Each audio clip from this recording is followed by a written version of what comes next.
નમસ્કાર દોસ્તો, આપ જોઈ રહ્યા છો સાગર મીડિયા હાઉસ સંચાલિત નવસારી લાઈવ। ભારતનું રાષ્ટ્રીય ગીત વંદે માતરમ લખાયાને 150 વર્ષ પૂર્ણ થયા છે, ત્યારે હાલ સમગ્ર દેશમાં આની ઉજવણી કરવામાં આવી રહી છે।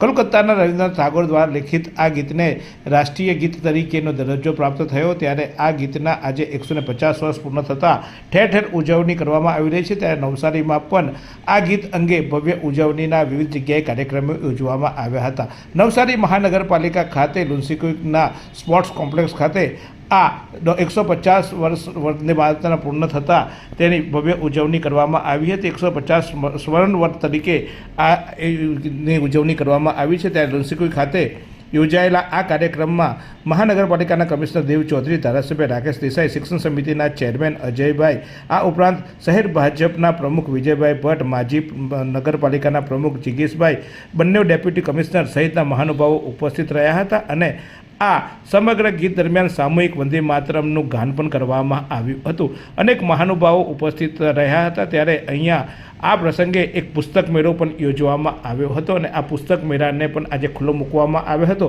આ પુસ્તક મેળો 7 નવેમ્બરથી 10 નવેમ્બર સુધી ખુલ્લો રહેનાર છે। ત્યારે પુસ્તક પ્રેમીઓએ ખાસ આ પુસ્તક મેળાનો લાભ લેવા અને એમાં જઈ પુસ્તકોનું વાંચન કરવા માટે પણ અપીલ કરવામાં આવી છે। આ પ્રસંગે નવસારીના ધારાસભ્ય રાકેશ દેસાઈએ શું કહ્યું એ જોઈએ। આજ રોજ વંદે માતરમ આપણું રાષ્ટ્રીય ગીતના 150 વર્ષ થયા છે। એ નિમિત્તે સમગ્ર દેશમાં એનું સામૂહિક પઠન કરવાના કાર્યક્રમો યોજાયા છે। એને અનુલક્ષીને નવસારી મહાનગરપાલિકા દ્વારા પણ લુન્સીક્વિક સ્પોર્ટ કોમ્પ્લેક્સ ખાતે આ વંદે માતરમ ગીતનું સામૂહિક પઠન કરવામાં આવ્યું। આ વંદે માતરમ ગીત બંકિમચંદ્ર ચટ્ટોપાધ્યાયજી દ્વારા એની રચના કરવામાં આવી અને સૌ પ્રથમવાર કલકત્તા ખાતે રવિન્દ્રનાથ ટાગોરે એનું પઠન કર્યું। આ રાષ્ટ્રગીત ભારત માતાને પરમ વૈભવે લઈ જવાની જે ભારત માતાના સંતાનોની પરિકલ્પના છે એને ઉજાગર કરે છે। આઝાદી દરમિયાન પણ આ ગીત દ્વારા સમગ્ર ભારત માતાના સંતાનો એક થઈને વિદેશી આક્રાંતાઓનો સામનો કરવા માટે એકજૂટ થયા હતા। ખરેખર આજે જે ભારત દેશમાં એનું જે 150 વર્ષની ઉજવણીના કાર્યક્રમો થયા એ જ બતાવે છે કે આ રાષ્ટ્રગીતમાં ભારત દેશના નાગરિકોને કેટલી અટલ શ્રદ્ધા છે। એની સાથોસાથ નવસારી મહાનગરપાલિકા દ્વારા પુસ્તક મેળાનું આજે ઉદ્ઘાટન થયું। નવસારી નગરપાલિકા મહાનગરપાલિકા બન્યા પછી નવસારીના સમાજ જીવનને ઉપયોગી થાય એવા દરેક ક્ષેત્રે કામ કરવાનું એક બીડું ઝડપીને એ દિશામાં નવસારી મહાનગરપાલિકા પ્રયાણ કરી રહી છે। નવસારીના નાગરિકોને આ પુસ્તક મેળા દ્વારા શિક્ષણ હોય, અર્થવ્યવસ્થાની વાત હોય, રોકાણની વાત હોય, સામાજિક જીવનની વાત હોય, દરેક જાતના પુસ્તકો અહીં ઉપલબ્ધ છે। આ પુસ્તકોનું વાંચન એમ કહેવાય છે કે જન્મે ત્યાંથી મરણ પામે ત્યાં સુધી દરેક વ્યક્તિએ શીખવાનું જ હોય છે જીવનમાં, અને આ જ્ઞાનનો ભંડાર આ પુસ્તકો દ્વારા જ મળે છે।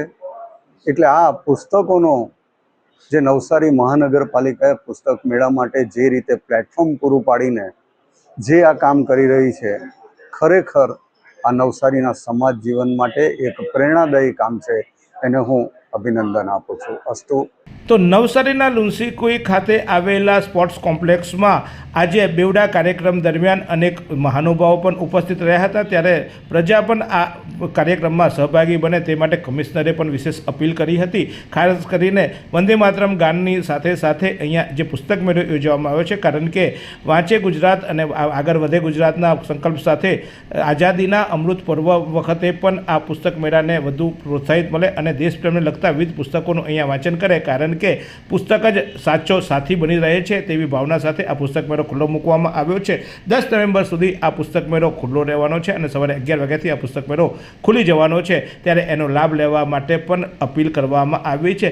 શું તમે યુરોપ અને યુકે બનવા જવા ઈચ્છો છો તો તમારા માટે મયુર ફન એજ્યુકેશન લઈને આવ્યું છે એક ખૂબ જોરદાર તક. હા, 13મી તારીખે બિગેસ્ટ એજ્યુકેશન ફેર યોજાવાનો છે, જ્યાં આ વિસ્તારના ટોપ યુનિવર્સિટીના રિપ્રેઝેન્ટેટિવ આવવાના છે. તમને સ્કોલરશિપ સાથે સાથે વન ડેમાં એટલે કે 12 કલાકનું ઓફર લેટર, 5 દિવસમાં વિઝા અને મેક્સિમમ આપણને વધુ લાભ મળે તે માટેની આ સમગ્ર માહિતી અહીંયા જ મળવાની છે. તો રાજસ્થાને જુઓ છો, પહોંચી જાઓ 13 તારીખે અહીંયા યોજાનાર એજ્યુકેશન ફેરમાં મયુર ફન એજ્યુકેશનના લુન્સીકુઈ સેન્ટર પર યોજાવાનું છે. તો ચાલો, કારણ કે અહીંયા આવશો તો તમને વિદેશ જવાની પાખો મળવાની છે. સાથે સાથે આ જે વંદે માતરમ ગીતના 150 વર્ષ પૂર્ણ થતાં વિવિધ સ્તરે ઉજવણી કરવામાં આવી રહી છે, જેના ભાગરૂપે નવસારીની જાણીતી અને સૌથી મોટી કોલેજ કેમ્પસ એવા અગ્રવાલ કોલેજ ખાતે પણ ઉજવણી કરવામાં આવી હતી, જ્યાં પણ આજે સામૂહિક વંદે માતરમનું ગાન કરવા સાથે વિવિધ કાર્યક્રમો યોજાયા હતા. અને ખાસ કરીને આજના યુવા પેઢી રાષ્ટ્રીય ગાન માટે જાગૃત બને અને આ રાષ્ટ્રીય ગાનને તેઓ યાદ રાખે તે માટે પણ પ્રયાસ કરવામાં આવ્યો હતો. આ પ્રસંગે નવસારીના ધારાસભ્ય રાકેશ દેસાઈ, આ ઉપરાંત નવસારી મહાનગરપાલિકાના ભાજપના પ્રમુખ એવા વિજયભાઈ ભટ્ટ વિશેષ ઉપસ્થિત રહ્યા હતા. અગ્રવાલ કોલેજના રાજેશભાઈ અગ્રવાલ, ઓમપ્રકાશ અગ્રવાલ સહિતના લોકોએ પણ ઉપસ્થિત રહી આ સમગ્ર કાર્યક્રમને સફળ બનાવ્યો હતો. ત્યારે આ પ્રસંગે નવસારીના ધારાસભ્ય રાકેશ દેસાઈએ પણ પ્રાસંગિક વાત કહી હતી. શું કહ્યું છે રાકેશ દેસાઈએ એ જોઈ લઈએ. વંદે માતરમ ગીતના 150 વર્ષ 150 વર્ષની ઉજવણી સમગ્ર ભારત દેશમાં આજે થઈ રહી છે.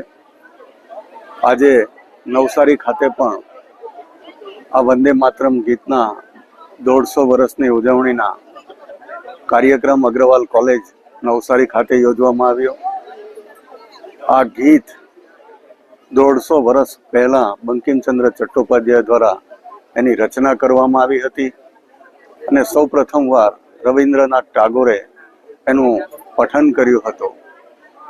આ ગીત ભારત માતા પ્રત્યે ભારતના સમગ્ર નાગરિકોની જે શ્રદ્ધા છે એને પ્રદર્શિત કરે છે અને આ ગીત પ્રત્યે સમગ્ર ભારત દેશનો નાગરિક એના પ્રત્યે સમર્પિત છે. આજે મોટી સંખ્યામાં ભારત દેશની અંદર આ કાર્યક્રમમાં ભારત દેશના સંતાનોએ એમાં સામેલ થઈને વંદે માતરમ ગીત પ્રત્યે પોતાની શ્રદ્ધાનું એક અડીખમ વિશ્વાસ છે એ પ્રદર્શિત કર્યું છે. અસ્તુ ભારત માતા કી. આમ શહેરમાં વિવિધ સ્તરે વંદે માતરમ ગીતના 150 વર્ષની ઉજવણી કરવામાં આવી રહી છે, ત્યારે વિવિધ સંસ્થાઓએ પણ આ ઉજવણી કરી હતી. ખાસ કરીને નવસારી મહાનગરપાલિકા અગ્રવાલ કોલેજ સિવાય અન્ય સ્થળે પણ આ ઉજવણી કરવામાં આવી હતી. ત્યારે નવસારીમાં બનતી આવી ઘટનાઓ અથવા તો આવા કાર્યક્રમોની માહિતી તમારા સુધી પહોંચાડતી તમારી એકમાત્ર લાડલી ચેનલ નવસારી લાઈવને સબસ્ક્રાઈબ કરાવો, કરે તો છે જ આપે પણ કરાવો અને વધુમાં વધુ લોકો સુધી પહોંચાડો એવી અપીલ સાથે જોતા રહો નવસારી લાઈવ.